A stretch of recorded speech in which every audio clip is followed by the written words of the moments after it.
Welcome to another episode of What's in the Box from Blue Panther LLC. Today we're taking a look at a game just out today from Blue Panther by Joe Hernandez. It's a solitaire single-player game called Crusaders, the Siege of Acre, 1291. From the back of the box, we read, dive into history and heroism with Crusaders, the Siege of Acre 1291, a solitaire wargame that lets you experience the last stand of the Knights Templar and the Crusaders in the Holy Land. I've taken the liberty of doing the setup for the game, which as you can see is very quick. Let's talk about everything that's in the game. There is a rulebook, 12-page rulebook. The first 6 pages are rules, and the last 6 pages are historical commentary. And of course, there's a set of reference charts, so you can have them in 2 places. The game includes one 8.5 by 11 canvas map, which is the play area. It includes 32 cubes of different colors, and we'll go over what each of those represent in a moment. And it also has a handy-dandy reference card that includes the sequence of play, and really all the rules that you need to refer to during the game are in one place. The game also includes 4 die 6 and 1 die 10. The player takes the part of the Crusaders, defending against the Mamluks. So the attacks of the Mamluks are automated, and the player is the defender and chooses where to defend and where to attack and so on. So why don't we go through a little bit about the setup. You lay them both next to each other. These green cubes are used to record when the Crusader player uses one of the Deus Vult actions. And the Deus Vult actions are various things to improve your attack or repair a wall a little bit. Each one can only be used once per game. The Hospitalier, the Knights Templar, the Teutonic Knights sections, each one of these cubes represents 750 soldiers. And when they're all gone, that CDA, or Crusader Defense Area, is now empty.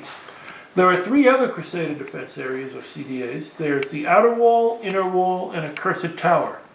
If the outer wall, inner wall, and tower are breached, then the Mamluks get better attack results. They're inside the city.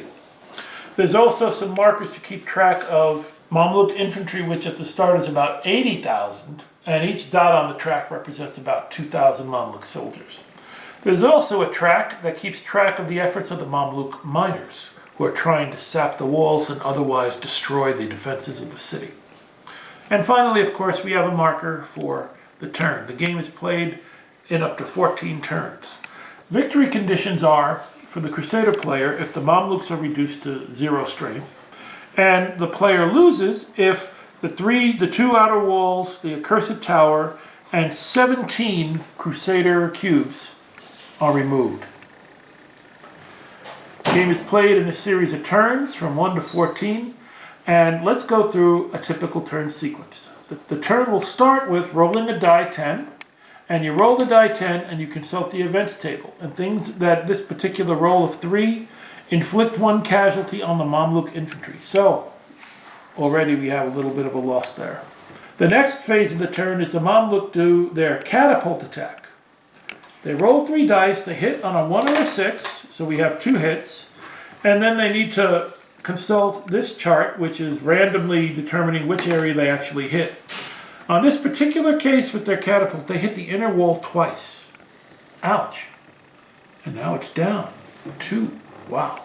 On the third part of the turn, it's the Mamluk attack action. And for that, we roll to see what kind of attack it is. And we look at this chart up here, which shows us 5 is a Mamluk infantry. Infantry hit on a roll of 1, on a 1 die 6. So, right now, it says our strength is 6, so we get to roll 6 die 6, and if we roll any 1s, we get hits. Well, those results may be good in other games, but for this game, no hits. And so 6 dice are rolled, only 1 hit. We roll 1 die 6 on this chart here, and it shows us location is the Templars. So, the Templars have lost one of their cubes.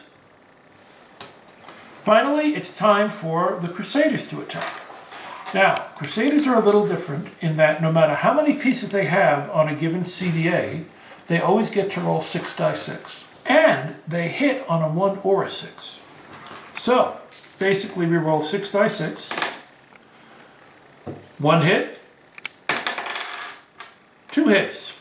and those hits are taken directly off the strength of the Mamluks.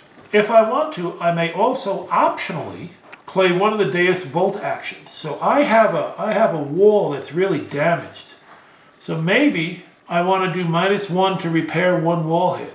So maybe I want to do this and make it stronger. Then my turn's over. We move the turn marker forward. We do it again. So that's a sample turn in Crusader Siege of Acre 1291. The game takes about 20 minutes to play. Once you know the rules, 20 to 30 to learn it, and about 20 minutes to play. It's real quick. You have a couple of choices. It's nice, crunchy choices to make about how you're going to do things. It's a really fun little game. It comes in one of our smaller boxes and retails for $35. It's for sale now on www.bluepantherllc.com. Thanks for watching.